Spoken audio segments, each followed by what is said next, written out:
పరమంలో దేవాతి దేవుడిని కూడి వచ్చిన దేవుని పిల్లలందరికీ క్రీస్తు వారి నామం నా శుభాభివందనాలు తెలియజేస్తున్నాను. ప్రియులారా, దేవుడి యొక్క మహాకృప మహాకనికరాన్ని బట్టి ఈరోజు దేవుడు మనందరినీ సజీవులుగా ఉంచి ఆయన ఆత్మతోనూ సత్యముతోనూ ఆరాధించగలిగే ఆ అవకాశాలను మనకు దయచేసినందుకు మనందరము కూడా చాలా ధన్యులమని చెప్పక తప్పదు. ఇక బైబిల్ గ్రంథంలోనికి వెళ్ళి లేఖన భాగాల్లో నుండి మన ఆత్మీయతను బలపరుచుకోవడానికి కొన్ని మాటలు మనం ఆలోచించగలిగితే, పిల్లల ప్రారంభం నుండి దేవుడు తన పిల్లలైన వారు తన చిత్త ప్రకారంగా బతకాలని ఆలోచనతోనే ఉన్నట్టుగా మనకి బైబిల్ గ్రంథాన్ని చదువుతున్నప్పుడు మనకు అర్థమవుతుంది. భూమి మీద తన పిల్లలుగా ఏర్పరచబడిన వారంతా కూడా తమ చిత్తాలను విడిచిపెట్టాలి, దేవుని యొక్క చిత్తాన్ని మన భుజాల మీద వేసుకునే వారంగా ఉండాలి. మనకు ఎన్నో ఇష్టాలు ఉంటాయి, ఎన్నో కోరికలు ఉంటాయి, ఎన్నో ప్రణాళికలు ఉంటాయి. ఎంతగానో ఆశ కలిగిన ప్రాణాలుగా మన భూమి మీద ఉంటామేమో, కానీ వీటన్నిటినీ పక్కన పెట్టి దేవుడి యొక్క చిత్తం ఏంటో ఎరగటం, ఆ ఉద్దేశాన్ని ముందుకు తీసుకురావటం అనేది క్రైస్తవునిగా క్రీస్తుని ధరించిన వారిగా మనందరి బాధ్యత అని మనందరం గుర్తించే వారంగా ఉండాలి.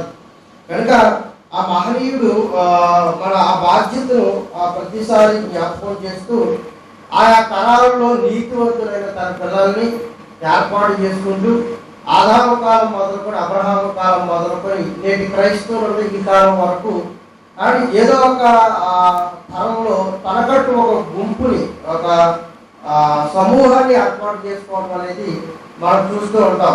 అబ్రహాము కాలంలో కానీ, లోతు కాలంలో కానివ్వండి, మోషే గారి కాలంలో కానివ్వండి, సమూయేలు గారి కాలంలో, ఏలియా గారి కాలంలో ఇలా తనకంటూ తన కొరకు బ్రతికే తన చిత్తాన్ని నెరవేర్చే పిల్లలను ఆయన ఆయా కాలాల్లో పుట్టించుకోవడం అనేది మనం చూస్తూ ఉంటాం. అందుకే యెషయా గ్రంథం 6వ అధ్యాయంలో కూడా ఆయన మనసులోని మాటలు తెలియజేస్తూ గ్రంథస్థులు చేయించాలని ఆయన ఆలోచించిన తర్వాత యెషయా గ్రంథము 6వ అధ్యాయంలో చదవండి. రాజైన ఉజ్జియా మృతి పొందిన సంవత్సరమున అత్యున్నతమైన సింహాసనం మీద ప్రభు ఆసీనుడై ఉండగా నేను చూసి తిరిగేడ వచ్చాను కదా. ఇది నీ పెదవులకు తగిలిన కనుక నీ పాపమునకు ప్రాయశ్చిత్తమాయెను, నీ దోషము తొలగిపోయిన అనేను. అప్పుడు దేవుడు అనుకుంటున్నాడట, అప్పుడు నేను ఎవరిని పంపెదను, మా నిమిత్తము ఎవడు పోవు అని ప్రభువు సెలవీయగా నేను వింటిని. అంతటా నేను చిత్తరించుము, నేనున్నాను, నన్ను పంపుమనగా. మేము మా నిమిత్తము ఎవడు పోతాడు?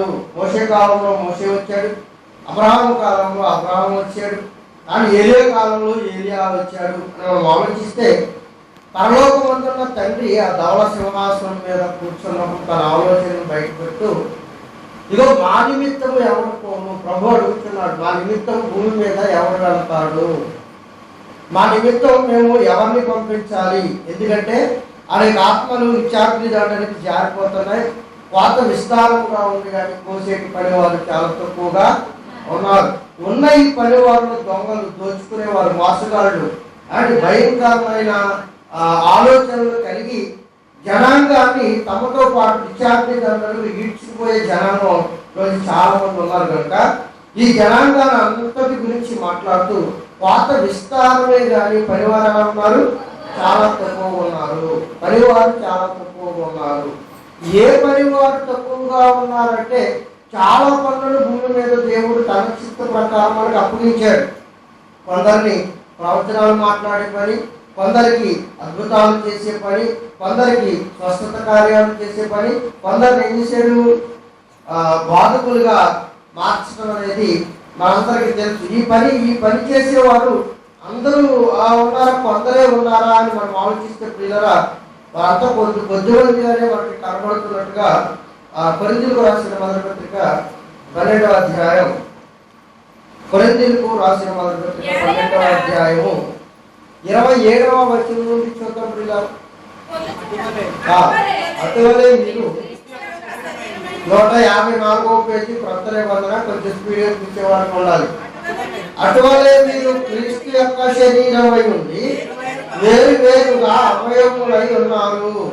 మరియు దేవుడు సంఘములో మొదట కొందరిని అపోస్తులుగాను, పిమ్మట కొందరిని ప్రవక్తలుగాను, పిమ్మట కొందరిని వాదకులుగాను, అటు పిమ్మట కొందరిని అద్భుతములు చేయువారుగాను, తరువాత కొందరిని స్వస్థపరుచు కృపావరము గలవారిగాను, కొందరిని ఉపకారములు చేయువారుగాను, కొందరిని ప్రభుత్వములు చేయువారుగాను, కొందరిని నానా భాషలు మాట్లాడేవారుగాను నియమించెను అని ఉంది.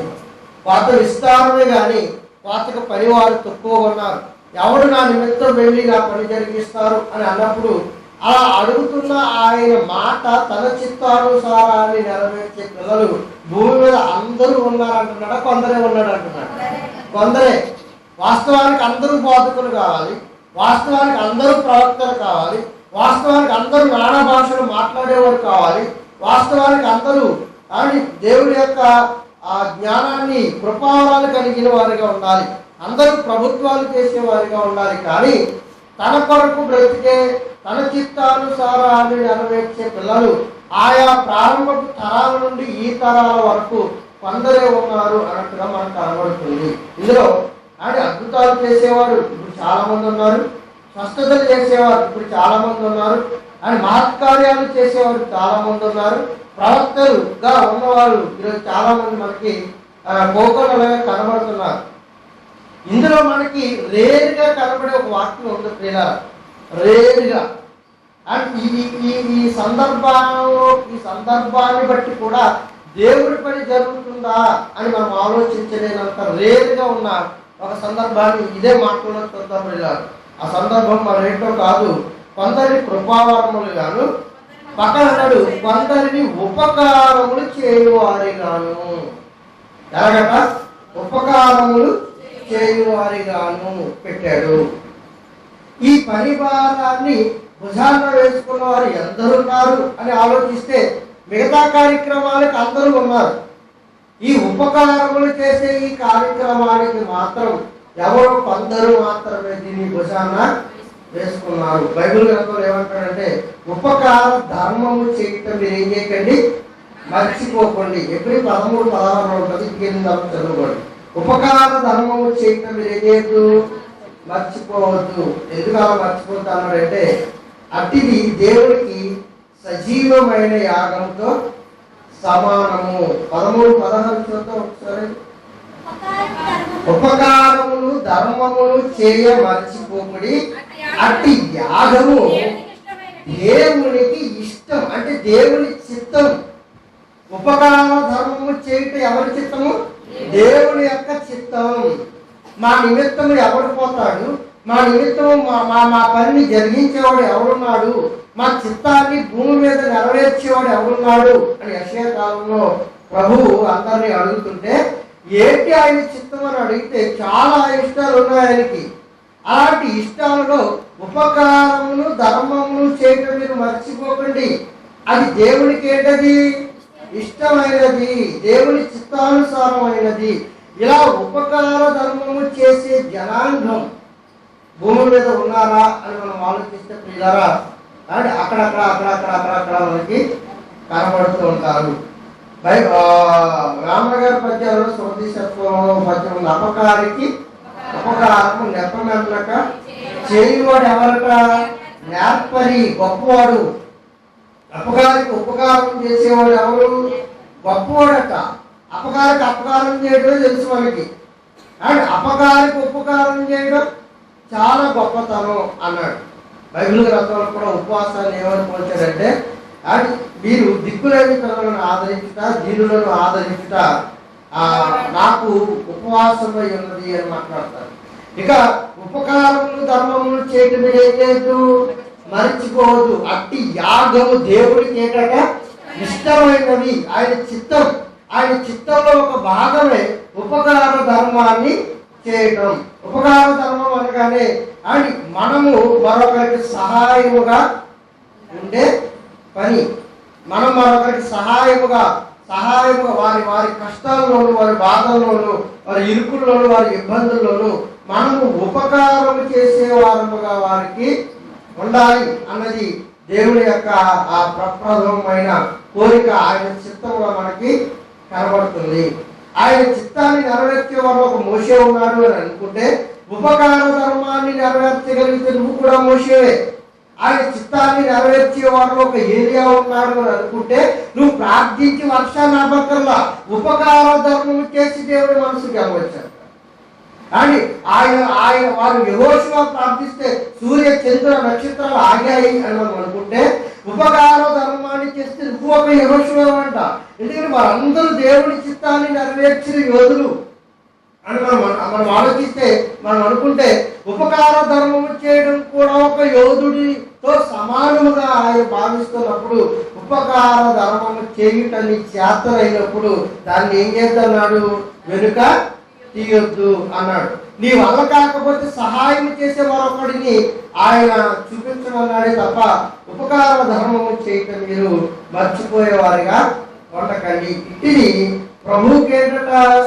సజీవ యాగంగా ఆయనకు ఇష్టమైన ఒక ధర్మము. కనుక మన విషయంలో ఆయన ఆలోచిస్తూ, నా పిల్లలు ఉపకారులుగా ఉన్నారా లేదా, ఉంటే ఎవరికి ఉపకారులుగా ఉండాలి, ఎవరికి ఉపకారులుగా ఉంటే అది దేవుడి చిత్తానుసారం అవుతుంది, ఎవరికి ఉపకార ధర్మాన్ని మనం చేస్తే ఆ ధర్మాన్ని దేవుడు మెచ్చుకుంటాడు అని మనం ఆలోచించగలిగితే, ప్రియులరా, భూమి మీద ఉన్న అది నీకు 100 ఎక్కినోడికి నువ్వు 200 ఎక్కడం అది ఉపకార ధర్మం కాదు. కానీ అక్కడితో రుణం ఏమైపోతుంది? తీరిపోతుంది. పక్కింటికి వెళ్ళి 4 ఉల్లిపాయలు తెచ్చుకుని పట్టుకెళ్ళేటప్పుడు ఇంకో ఉల్లిపాయ ఎక్స్ట్రా చేసినప్పుడు ఉపకార ధర్మం కాదు. మరి అది కోరుకుంటున్న ఉపకార ధర్మం ఏంటి అని మనం ఆలోచిస్తే, ప్రియులరా, ఆ మహనీయుడు తన పిల్లలు నా వలే అనేకులకు ఉపకారులుగా ఉండాలి. ఆయన యెహోవా ఎవరు? అందరికీ ఉపకారా అపకారా? అందరికీనా? అందరికీ. మనం దేవాలయానికి వెళ్ళి ప్రభువా అని అడిగిన ప్రతి దానిని ఆయన ఇవ్వటానికి ఆయన ఎలా ఉన్నాడు? సంసిద్ధంగానే ఉన్నాడు. ఇలా యెహోవా చేసిన ఉపకారాలలో దేనిని మర్చిపోతా అంటాడు దావీదు. అంటే ఎన్ని ఉపకారాలు చేశాడు ఆయన? 1, 2 అని చెప్పడానికి కుదరదు. మన జీవితంలో ఆయన చేసిన ఉపకారాలు చాలా ఉన్నాయి. ఇలాంటి ఉపకారాలలో అని మనం దేనిని మర్చిపోయే వారముగా ఉండకూడదు. అనుక్షణము దాన్ని మనము గుర్తుంచుకునే వారముగా ఉండాలి. ఈ ఉపకారాలు ప్రభు మనకి చేస్తున్నప్పుడు ప్రభువును ఒకలాగా ఆరాధించడం, ప్రభు మనకి చేయనప్పుడు ప్రభువుని మరొకలాగా సన్నతించడం అనేది ఇది మంచి ధర్మము కాదు. ఎల్లవేళలా ప్రభు యొక్క మన్ననను మనం పొందుకోవాలి. ఆయన శిరస్సు వచ్చి నమస్కరించాలి. ఆయన దగ్గర భయభక్తులు కలిగి ఉండాలి. ఆయన మనకి పెట్టే ఆ భిక్ష నిమిత్తం మనకు ఆయనకు మనము ఎల్లవేళలా కృతజ్ఞత భావం కలిగిన వారముగా ఉండాలి. యెహోవా అందరికీ ఉపకారి. నువ్వు వచ్చి ఆయన విడిచిపెట్టేసినా కానీ ఆయన మన చెయ్యి మాత్రం ఆయన విడిచిపెట్టడు. ఆయన వచ్చి ఆయన మీద నింద వేసినా కానీ ఆయన నీ మీద నింద మోపటానికి ఇష్టపడే దేవుడు కాదు. మార్గం తప్పిపోయిన వాడు మరలా తిరిగి రావాలని ఆలోచిస్తాడే తప్ప మార్గం తప్పిపోయిన వీడు ఏదో రకంగా చంపేద్దాం వల్ల ఇంటెన్షన్ ఆయనకి లేదు. కనుక అంతటను మారు మనసు పొందవాలని ప్రభు అయిన దేవుడు ఎదురు చూస్తున్నాడు. ఆ మారు మనసు కొరకు మనం ఏం చేయాలంటే ప్రభు యొక్క చిత్తానుసారంగా ఎప్పటికప్పుడు మనం ఆయన చిత్తాన్ని నెరవేర్చే వారంగా ఉండాలి. అలా ఆయన చిత్తాన్ని నెరవేర్చే చిత్తాలను ఉపకార ధర్మం చేయడం అనేది ఒక చిత్తము. అందుకే ఒక పరిసయ్యుడు యేసుక్రీస్తు వారిని విందుకు ఆహ్వానించాడు. అని బాధకుడిగా, ప్రభువాను నా గృహానికి రావాలి, మా గృహానికి వచ్చి నువ్వు విందు ఆరగిస్తే మా గృహానికి ఏంటి అమ్మా జరుగుతా గట్టిగా మిగతా వాళ్ళు ఎవరు అంటలేదేంటి? పాస్టర్ గారు భోజనాలు ఎక్కేవాళ్ళు ఉన్నదండి.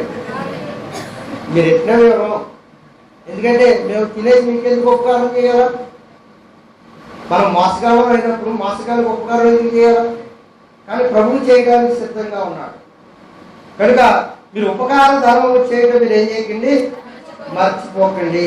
14వ అధ్యాయంలో కానీ 12వ వచనం నుండి చూద్దాం.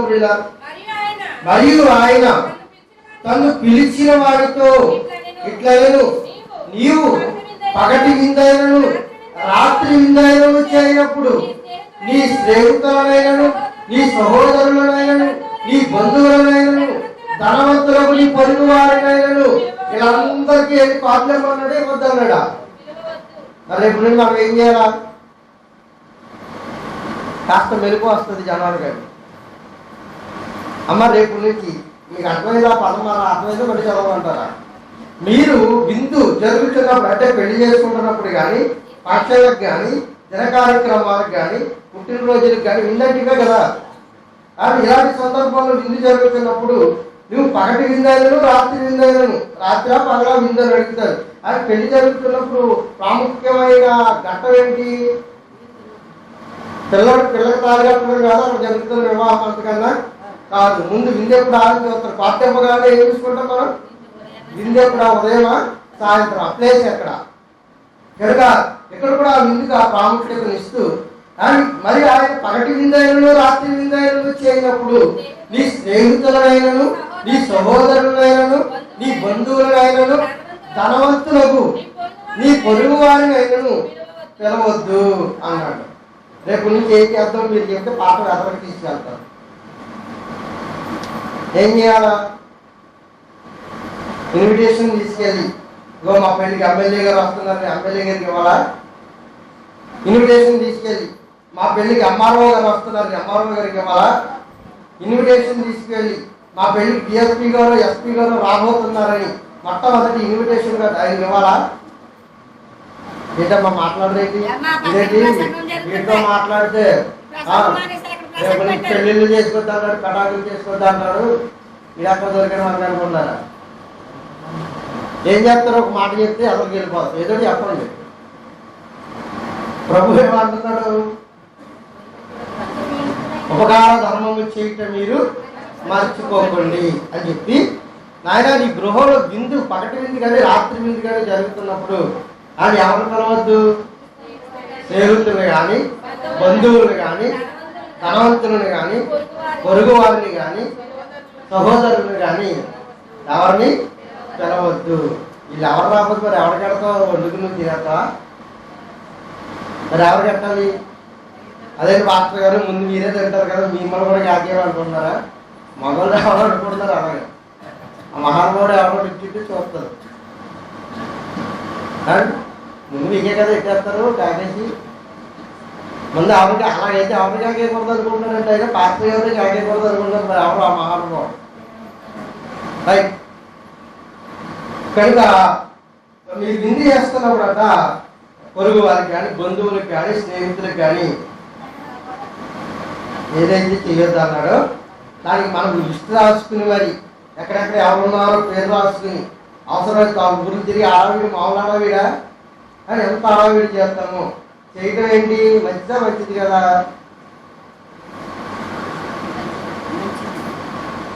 నీకు అర్థపెట్టినట్టు ముద్దావా? నీకు ఉపకారం చేసాడు, మళ్ళా ఉపకారం చేయడం ఏంటి? మంచిదని కాదా? ఉపకారం కట్టకపోతే ఎట్టకపోయేవాడు పోలే, ఏదో పగతోనో దాసులతోనో నాకు కట్టకపోతే కట్టకపోయి కనీసం ఉపకారం చేసిన ముద్దెట్టినట్టు కేకేసి ఇంకో ముద్దటవా అంటే ఇదేంటిది? మంచిదనే కాదా? మంచిదే. మరి బైబిల్ ఈ దుర్మార్గులకి ఎలాగ అర్థమైందంటే ఇదిగో మీ బైబిల్ గ్రంథంలో ఎవరిని పెళ్లి చేసుకున్నప్పుడు భోజనాలు కలవద్దు అన్నాడు, మీదేమో క్రూరంగానే ఉంటాడు అనుకున్నారు. కానీ ఆయన ఎందుకు పిలవద్దు అన్నాడు అన్న భావాన్ని, ఆ వాక్య భావం ఏంటో మీరు వెళ్ళి నేర్చుకుని రండి. ఎందుకు ఈ కేటగిరీని అంతా పిలవద్దు అంటున్నాడంటే మీరు ఉపకార ధర్మము చేయనప్పుడు పగటి విందు కానీ రాత్రి విందు కానీ చేయనప్పుడు ఫ్రెండ్స్లు కానీ బంధువులు రక్త సంబంధికులు కానీ సహోదరులను కానీ ధనవంతులకు నీ పొరుగు వారైన వారిని కానీ పిలవవద్దు. ఒకవేళ వారు నిన్ను మరల పిలుతురు గనుక నీకు ప్రత్యుపకారము కలిగిపోతుంది, అందుకు పిలవద్దు. ఏ ఉపకారం కలిగిపోతుంది? మరి నీకు తిరిగి ఉపకారం చేసేస్తారు. నువ్వు ఒక గట్టి పలమా వేసావనుకో, ఆ పెళ్లికి వెళ్తే నీకు ఇంకొక అరగట్ట ఎక్కువ వేస్తాడు. నువ్వు 2 ముక్కలు ఇక్కడ వేసావనుకో, ఆ పెళ్లికి వెళ్తే ఇంకొక అరముక్క అయినా ముక్క అయినా వేస్తాడు. పెళ్లికి వెళ్ళినప్పుడు మనం వదలలేదు, చాలా జాగ్రత్తగా చూసాడు, జాగ్రత్తగా చూసి పంపించండి అని చెప్పి వెళ్తాం. ప్రత్యుపకారం చేస్తాం. ఎవరు చేయగలరు? స్నేహితులు చేయగలరు ఈ ప్రత్యుపకారం, బంధువులు చేయగలరు, ధనవంతులు చేయగలరు, సహోదరులు చేయగలరు.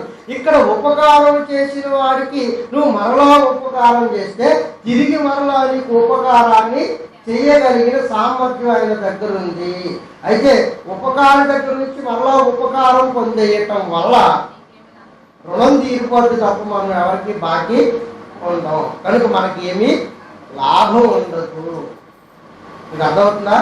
అని విందు జరుగుతున్నప్పుడు స్నేహితులు కానీ బంధువులు కానీ పొరుగు వారిని కానీ పిలవవద్దు. ఒకవేళ వారు నిన్ను మరలా పిలుతురు కనుక నీకు ప్రత్యుపకారం కలిగిపోతుంది, ప్రత్యుపకారం కలిగిపోతుంది. అలాగే మానేమంటలేదు సుమా, పిలుచుకోండి, వారికి కూడా భోజనాలు పెట్టండి, వారిని కూడా ఆహ్వానించండి. బంధువులు, రక్త సంబంధికులు కష్టాల్లో, శ్రమంలో, ఇరుకుల్లో, ఇబ్బందుల్లో వారికి అండదండలుగా ఉన్నవారు కనుక వాళ్ళందరినీ పిలిచి పుష్టిగా భోజనం పెట్టు. ఇలా భోజనం పెట్టడం వల్ల నీకు ఉపకారం ఉండదు, పెడితే పెట్టు. వారికి భోజనం అయితే మానవద్దు, వారిని పిలిచి నువ్వు భోజనం పెట్టు. కానీ అలా పెట్టేయటం వల్ల వారికి కానీ తినేసిన వారికి కానీ పెట్టి నీకు కానీ ఉపకారం అనేది ఉండదు. నువ్వు పెట్టావు కనుక వాడు కూడా నీకు పెడుతున్నాడు. కానీ మనం అప్పు ఇచ్చిన తర్వాత మళ్ళీ తిరిగి ఇచ్చేయటం వల్ల ఉపకారం ఏమీ లేదు. ఈ అప్పు 200, 300, ₹1,00,000 అప్పు నీ దగ్గర ఉంటే ఒకవేళ అప్పు ఇస్తే అప్పులు విడిచిపెట్టడం వల్ల వాడికి ఉపకారం జరుగుతుంది తప్ప మళ్ళా నువ్వు తీసేసుకోవడం వల్ల దానికి ఉపకారం ఏమీ జరగదు. నువ్వు భోజనానికి పిలిచినప్పుడు వాడింట్లో కూడా వివాహం వస్తుంది, బంధువులింట్లో వాడు పిలుస్తాడు, మళ్ళా నీకు భోజనం పెడతాడు. సహోదరుడి కుటుంబం వస్తుంది, మళ్ళా పిలుస్తాడు, భోజనం పెడతాడు. రక్త సంబంధికుల కుటుంబాల్లో వస్తాయి, మళ్ళా పిలుస్తాడు, భోజనం పెడతాడు. వీటన్నిటి వల్ల నీకేం కలగదు? నేను మరలా పిలుతురు కనుక నీకు ప్రత్యుపకారము కలగదు. అయితే నీవు విందు చేయనప్పుడు వేదలను, అంగహీనులను, గుడ్డివాండ్రను వీళ్ళు అన్నాడు. ఎవరికి ఇవ్వాలంటే ఇన్విటేషన్ కార్డు? వేదలైన వారికి ఇవ్వాలట, ఆహారం కొరకు ఎదురు చూస్తున్న వారికి ఇవ్వాలట. ఎవరైతే ఆహారం లేక అలమటించిపోతున్నారో వారిని 10 మంది కేకేసి పెట్టడం వలన నీకు ఉపకారము జరుగుతుంది అన్నాడు. ఉపకార ధర్మం చేయండి. ఉపకార ధర్మం చేయడం నా పనుల్లో ఒక పని, నా ఇష్టాల్లో ఒక ఇష్టం ఉపకార ధర్మం. కనుక మీరు ఏం చేయండి? విందు చేయనప్పుడు వీళ్ళందరినీ పిలవక మరి ఎవరిని పిలవండి? వేదలను, అంగహీనులను, కుంటివాళ్ళను, గుడ్డివాళ్ళను వారందరినీ పిలిచి మీరు ఉపకార ధర్మము చేయండి, ఉపకార ధర్మం చేయండి. వేదలు, అంగవాళ్ళు, గుడ్డివాళ్ళు, కుంటివాళ్ళు అని వీళ్ళందరూ పిలిచి వాళ్ళకి భోజనం పెడితే మరలా వారు తిరిగి నీకు పెట్టడానికి వారి దగ్గర ఏం లేదు. ఆ స్తోమత కానీ ఆరాధన కానీ వారికి లేదు. కనుక వారికి పిలిచి పెడితే నీకు పరలోకంలో ధనం వృద్ధి అవుతుంది. కానీ ఇక్కడ కాదు, ఇక్కడ ధనం ఖర్చు అవుద్ది, పరలోకంలో ధనం ఏమవుద్ది? వృద్ధి అవుతుంది. అందుకు వారిని పిలిచి మీరు ఏం చేయండి? భోజనం పెట్టండి. నీకు ప్రత్యుపకారం చేయటం వరకు ఏమీ లేదు కనుక నీవు ధన్యుడవగుదువు, నీతివంతుల పునరుద్ధానం అందు నీవు ప్రత్యుపకారం పొందుదు అని చెప్పాను. ఎప్పుడన్నా ప్రత్యుపకారం? నీతివంతుల పునరుద్ధానం అందు నీకు దేవుడు ఏమి ప్రతిఫలాన్ని సిద్ధం చేసి ఉంచుతాడట. ఇక్కడ కాదు, ఇక్కడ ఉపకార ధర్మం. గుడ్డివారికి వస్త్రాలు లేని వారికి వస్త్రాలు ఇవ్వడం, ఆహారం కొరకు ఎదురు చూస్తున్న వారికి ఆహారాన్ని పంచడం, బీదలను కనికరించడం, దుప్పట్లు లేని వారికి దుప్పట్లు ఇవ్వడం, అని వస్త్రాల కొరకు ఎదురు చూస్తున్న వారికి నీకు కలిగిన దానిలోనే, నీకు లేకపోతే ఆజ్ఞాపిస్తావు. నువ్వే చీపురు గుడ్లు కట్టుకుంటే వారికి ఏమి ఇవ్వగలవు? నీకు దేవుడు ఇచ్చిన సమృద్ధిలో నుండే తీసి వస్త్రములు లేని వారికి వస్త్రములను కూడా మీరేం చేయండి? ఇవ్వండి. 1 మైలు రమ్మన్న వాడితో 2 మైళ్ళు వెళ్ళండి. నీ దగ్గర 2 వస్త్రాలంటే 1 వస్త్రాన్ని మరొకటికి దానం చేయండి. నీ దగ్గర తినడానికి సమృద్ధిగా తింటుంటే అని దీనికి ఎదురుకో, కుక్కలకు, మేకలకు పడైతే వాటికి చేసిన ఉపకారమే కనుక వాటికంటే ముందుగా ఎవరైనా ఆహారం లేని వాడు వస్తే వాడికి దానిని దానం చేయండి. అలా చేయటం వల్ల పునరుద్ధానం అందు పరలోకంలో మీకు ప్రతిఫలం ఏమవుతుందట? అధికమవుద్ది. ఇక్కడ దరిద్రుడు కావచ్చు దాకా పరలోకంలో మన ధనము సమృద్ధికరముగా ఆయన ఉంచుతాడు, సమృద్ధికరంగా ఉంచుతాడు. ఒకడు విందు చేస్తున్నాడట, విందు కాలం మంది వెళ్ళాడట. ఆయన బంధువులను, స్నేహితులను, రక్త సంబంధితులను, పెద్ద పెద్ద పేరెన్నిక కానీ అగ్రపీఠాలు, అగ్రస్థానాలు కోరుకున్న వారందరినీ పిలిచి విందు కాలానికి, ఇదిగో పెళ్లి కుమారుడు విందు జరిగిస్తున్నాడు, విందు కాలానికి మీరు అందరూ రండి అని అందరికీ చెప్పొస్తే అని ఎవరికి కొరువా తెలిసి తిరగడానికి ఎవరికైనా కొరువా ఈ కేటగిరీలో అని ధనవంతులకు కానీ, రాజా భోజనాలు చేసే వారికి కానీ, అలాగే బంధుమిత్రులకు కానీ, అని వారి ధనవంతులకు కానీ వారికి ఏర్పడవండి వాళ్ళు వెళ్ళి చేయడానికి. అలా పిలిస్తే విందు జరుగుతుంది రెండని పిలిస్తే వాళ్ళు చాలా కారణాలు చెప్పారట. ఒకడేమో పెళ్లి చేసుకోవడానికి ఖాళీ లేదన్నాడట, ఒకడేమో పొలం వెళ్ళాలని పనుంది అన్నాడట, ఒకడేమో కింద ఉంటుంది సందర్భం వాళ్ళు పెట్టుకెళ్ళిన తర్వాత చదవండి, ఒకడేమో ఎడ్లు కొన్నాను వాటిని పరిశీలించి రావాలన్నాడట. ఉన్నాయా లేవా? సరే చూద్దామా? రైట్. ఒకడు ఈ మాటలు విని దేవుని రాజ్యములో భోజనము చేయువాడు ధన్యుడని చెప్పాడట. ఆయన వారితో ఇట్లా ఏంటో దేవుని రాజ్యం మరేంటో దేవుని యొక్క సంఘములో భోజనం చేయువాడు ధన్యుడని ఆయనతో చెప్పగా, సంఘంలో భోజనం చేయడం ఏంటి? సంఘంలో ఏ భోజనం పెడతారు? బాధకుడు పెట్టే ఆత్మీయ ఆహారం, జీవాహారము నేనే. మీరు ఆహారం తినను చేస్తారు. ఐఆమ్ ద లివింగ్ బ్రెడ్ అన్నాడు. నన్ను తినువాడు ఎన్నటికి చావడు, నిత్య జీవాన్ని స్వతంత్రించుకుంటాడు. నన్ను తినువాడు ఎప్పటికీ చనిపోడు, నిత్య జీవాన్ని స్వతంత్రించుకుంటాడు. అందుకే నా శరీరము తినండి, నా రక్తాన్ని మీరు పానం చేయండి అన్నాడు. ఆయన శరీరాన్ని తిని ఆయన రక్తాన్ని పానం చేసేవాడికి ఆయన ఏమిలేట నిత్య జీవాన్ని ఇస్తాడు, పరలోక రాజ్యాన్ని ఆయన స్వతంత్రిస్తాడు. అందుకే భోజన పంక్తిలో కూర్చుంటున్న వారిలో ఒకరి మాటలు విని అడుగుతున్నాడట, దేవుని రాజ్యంలో భోజనం చేయవాడు ధన్యుడని ఆయనతో చెప్పగా, ఆయన అతనితో ఇట్లా నేను దేవుని రాజ్యంలో భోజనం చేయవాడు ఎవడు? నేను విందు ఆరగిస్తుండగా ముందు పలవా వేస్తాను, తర్వాత దాంట్లో పెరుగు కావాలంటే పెరుగు, మాంసం కావాలంటే మాంసం, ఏ కేటగిరీగా ముక్కలు ఉంటాయి నా దగ్గర తెలుసు కదా మీకు. కానీ స్వీట్ ఏమంటే స్వీటు, ఆహారం వైట్ రైస్ ఏమంటే వైట్ రైస్, సాంబార్ అయితే సాంబారు, మాంసం అయితే మాంసం, ఎవరు అన్ని రకాల ఐటమ్స్ నా దగ్గర ఉంటాయి. మీరు ఏది అడిగితే అది చేయొచ్చు. కానీ ప్రభు యొక్క దగ్గర నుంచి ఆయన ఆహారాన్ని మనకి నదజల్లుతూ ఉంటాడు. అందులో తింటున్నవాడు అడుగుతున్నాడు, తినవాడు కాదు. తింటున్నవాడికి ఏం తెలుసు? రుచి తెలుసు కనుక ఆ తింటున్నవాడు అడుగుతున్నాడు. ఆ సంఘంలో చాలా మంది ఉంటాడు. మనలో ఒకడు అడుగుతున్నాడు, ప్రభువా పరలోక రాజ్యంలో భోజనం చేసేవాడు ధన్యుడు. ఇప్పుడు ఈ వాక్యాన్ని తింటున్న మీరెవరు? మీరంటే అందరూ కాదు, అది మీకు తెలుసు కదా. అలా ఏం తెలుసు కదా, వినేవారు, ఆ ఆహారాన్ని భుజించడానికి సిద్ధపడ్డవారు, ఆహారాన్ని ఆయన కలిపి రుచి చూడడానికి ఇష్టపడుతున్నవారు ఎవరు? ధన్యులు. ఆ ధన్యులు అని చెప్పి విందు కాలం అందు అతడు ఇప్పుడు రండని పిలవబడిన వారితో చెప్పడం తన దాసుని పంపెను. అయితే వారందరూ ఏక మనసుతో నెపములు చెప్పసాగిరి. ఇదిగో ఉదయాన్నే విందుకి ఇన్విటేషన్ కార్డు ఏంటనుకుంటున్నారు? పిల్లలు అప్పట్లో వచ్చి పాటలు వేస్తారు. ఇదేంటిది? Invitation card. ఏంటో ఇన్విటేషన్? దేవుని సంఘంలో విందుకు రెడీ అయిపోయాడు చిన్న పాటలు వచ్చేంద్ర బాబాయ్. అదే ఇన్విటేషన్. పాటలు వేసామంటే ప్రార్థనకి సమయం ఆసన్నమైంది, పరలోక రాజ్యంలో మనం చేరాలంటే ఆ విందు కార్యక్రమంలో మనం అందరము పాల్గొవాలి. చిన్న పాస్టర్ గారు భోజనం పెట్టేస్తాడు అని త్వరగా రావడానికి పాటలు వేసారు, మనోళ్ళు పిలిచారు. ఇలా పిలిచినప్పుడట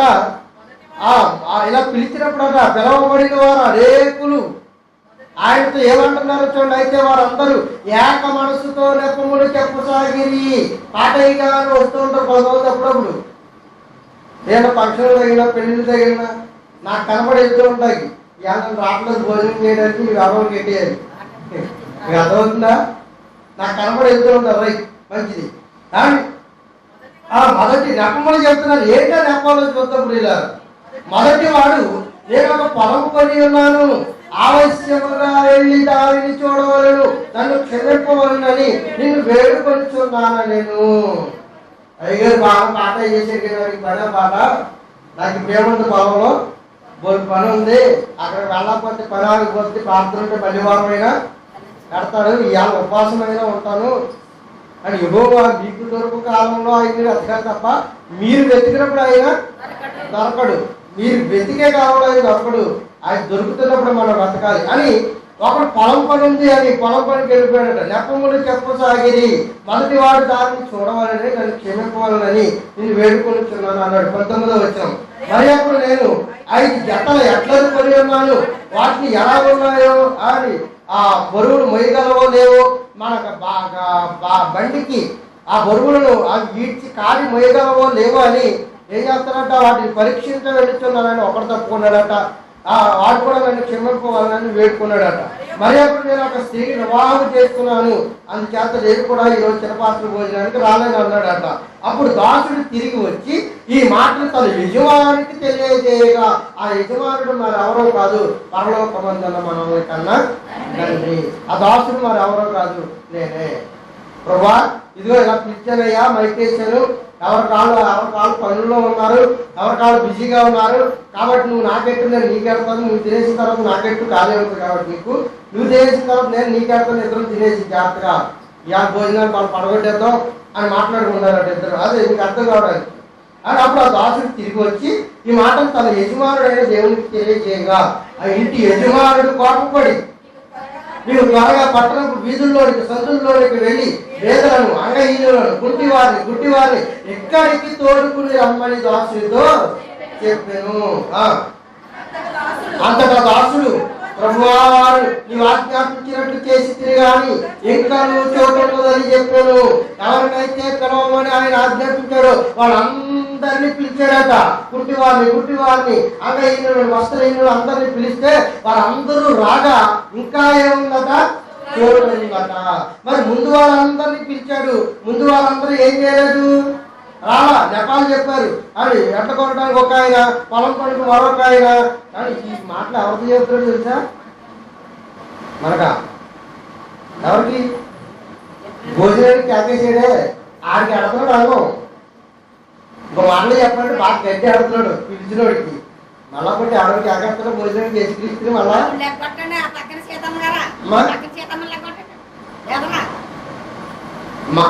మళ్ళా కొట్టి ఎవరైనా భోజనానికి పిలుస్తాడా?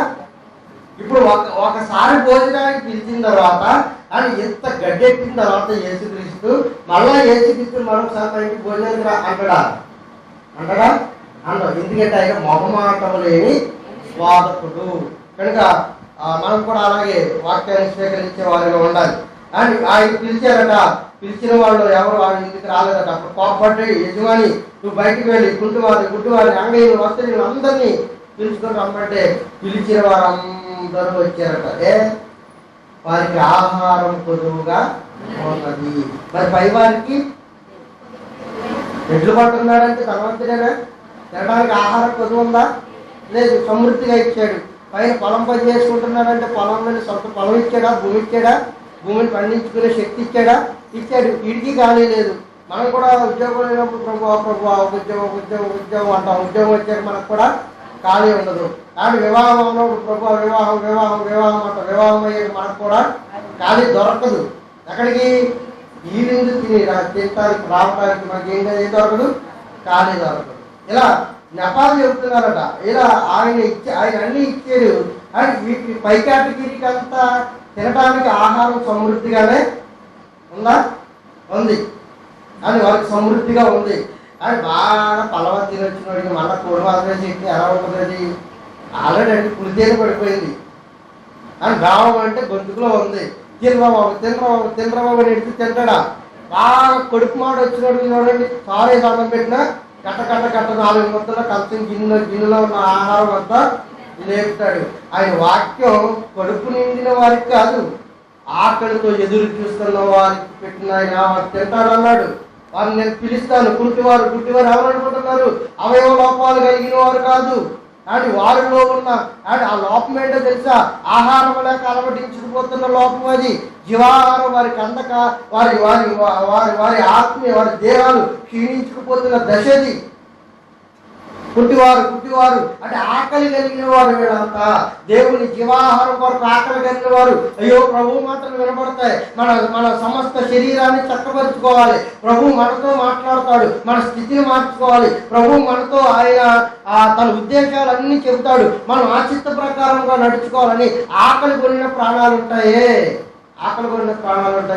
వారు ఆహారం తినడానికి పిలవగానే వచ్చేసినట. అలాంటి ఆకలి తప్పులు మనలో ఎవరికి ఉన్నాయి? అందుకే మైక్ వేసిన తర్వాత కూడా మనం 1 గంటకి 12ంటికి 3ంటికి దానికి ఆమె అన్నకు కూడా వచ్చే మహానుభావులు ఉన్నారు. అప్పుడు పనులు ఖాళీ అయిపోతాయి తప్ప వచ్చి కూర్చున్న ఎవరు ఆహారం కరెక్ట్గా గమనించండి. సమయం ఉండగానే ఇల్లుని చక్కబెట్టుకోమన్నట్టుగా నీకు అవకాశం సమయం ఉండగానే దేవాలయానికి మనం ఏం చేయాలి? పరుగులు పెట్టేవారు రావాలి. దేవాలయానికి వెళ్ళినప్పుడట నత్తలాగా పేదలాగా తాబేలాగా నడిచేస్తుందట. ఈవిడ దేవాలయం నుంచి బయటకు వెళ్ళినప్పుడు చెరపలేదట. చూసారా? వచ్చేటప్పుడు ఎలా వస్తుందట? నత్తలాగా 12ంటికి 1 గంటకు 2ంటికి 3ంటికి వచ్చింది ఈవిడ. అని వెళ్ళిపోయేటప్పుడు ముందు వచ్చేది అనమాట. చెరపలేక ఇక్కడ నుండి మెట్లు కూడా తెగదు, అసలు దూకేద్ది. దూకితే కాళ్ళు వెళ్ళిపోతే దూకలేదు కానీ అని ఆ కాళ్ళు ఎరగకపోతే ఖచ్చితంగా ఏం చేస్తాం? దూకేస్తాం. ఇలాంటి పనికి మారిన వేషధారణ పనులు మనం ఏం చేయాలి? విడిచిపెట్టాలి అని ఆయనకు మనలో ఉన్న సమస్త వేషధారణ ఆయనకి తెలుసు కనుక ఆ వేషధారణ మనం విడిచిపెట్టాలి. వాళ్ళు పిలవకరైనా వారు రారు అని రాజమార్గాల్లోనికి వెళ్ళి వారిని పిలిచిన వారు రారు కనుక ఇలాంటి రాని వారందరి గురించి ఇదిగో వారు నా పక్కన 23లో నా ఇల్లు నిండునట్లు ఇవి రాజ్య మార్గంలోనికి కంచెల్లోనికి వెళ్ళి యాలయనగా పిలువబడిన ఆ మనుషుల్లో ఒకడును నా ముందు రుచి చూడడని మీతో చెప్పుతున్నాను. నువ్వు పిలిచిన వారు రారు నాయనా అని వారికి ఏమైపోయింది? పులితేలు పడిపోయింది. వారు ఆహారం తినడానికి రారు అంటే విశ్వాస ఘాతకులైపోతారు. అప్పుడు ఏం చేయాలి మరి? ఆయన దగ్గరికి రావాలంటే ఏ దేశమైతే విశ్వాస ఘాతకమై అని దేవునికి విరోధంగా ఉంటుందో దానికి ప్రాణాధారము ఆహారము లేకుండా నేను చేస్తానన్నాడు. పులితేరుపు అయిపోయినోడికి ఆహారం పెడతాను రమ్మంటే ఎప్పుడు వస్తాడు? పులితేరుపులో ఉన్నప్పుడు రాడు. అలా కడుపు ఖాళీ అయ్యి ఆహారం కొరకు ఎదురు రోజులు వస్తాయే అప్పుడు వస్తాడు. అప్పుడు వచ్చిన ఆయన నా పర్వత రాజ్యంలో నేను వారసులుగా చేరనేమో, నా విందులేక వారిని కూర్చొనేమో. ఏదో మిమ్మల్ని సాటిస్ఫై చేయడానికి వచ్చి కూర్చుని వెళ్ళిపోవాలి తప్ప ఇక నా నాగటి కాటి మీద చెయ్యి వేసి వెనకతోటి తిరిగివాడు ఎవడు నాకు పాత్రుడు కాడు. నేను వారిని లెక్కలోనికి తీసుకోలేక, ఎందుకంటే ఆల్రెడీ నన్ను విసర్జించేశాడు. వాడు నన్ను తల్లినా నేను ప్రేమించాడు, వాడు నన్ను అసహించుకున్నా నేను ప్రేమించాడు. అయినా నన్ను ఇంకా ఎత్తి పట్టుకొని విడిచిపెట్టేసిన ఈ దుర్మార్గుల్ని నేను ఇక పర్వత రాజ్యంలో వాడికి ప్రవేశాన్ని నేను ఇక ఇవ్వను. ఆ సమయాన్ని ఇద్దరు తిరగ విసురుతారట. ఒకడు ఎత్త పడతాడు, ఒకడు విడవబడతారట. ఆ సమయాన్ని పనికి వెళ్ళిపోతారట. ఒకడు ఎత్త పడతాడు, ఇంకొకడు విడవబడతారట. ఎత్తబడిన వారందరినీ మధ్యాకాశంలోనికి తీసుకుపోయి ఆయన మహావిందు సిద్ధపాటు చేసి ఉంచుతాడు. ఆ విందుని ఆరగిస్తారు, లేక ఆ విందు మీకు పులితేరు పడిపోయి ఆయన మీద ఎదురు తిరుగుతారో ఇశ్రాయేలు వెళ్ళాక. ఆకాశం ఆలకించి భూమి చివరేకుము, నా పిల్లలు నా మీద ఎదురు తిరిగారన్న మాట మన సంఘాన్ని బట్టి రానియొద్దని, మన సంఘంలో ఉన్న ప్రతి బిడ్డ తనను తాను తగ్గించుకోవాలి, ఉపకార ధర్మం చేయడం నేర్చుకోవాలి అని ప్రభువుకు గొప్ప కన్యకలే మనందరం తీర్చబడేవారుగా ఉంటారని ఆశిస్తూ కొద్ది మాటలు ఆయన మిత్రులు ఆశీర్వదించి జీవించను కాక. ఇద్దరి తిరగలు విసురుచుండగా, పొలమున ఇద్దరు పని చేస్తుండగా, ఇద్దరు తిరగలి విసురుచుండగా, పొలమున ఇద్దరు పని చేస్తుండగా, ఒకరు ఎత్తబడి ఒకరు విడవబడి, ఒకరు ఎత్తబడి ఒకరు విడవబడి పాటుగా తెలుసుకోబడుతుంది.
కారణభూతురాలు మన కన్న తండ్రి అయా నీ బిడ్డలైన వారందరినీ మీరు ఆయుధపరిచారు.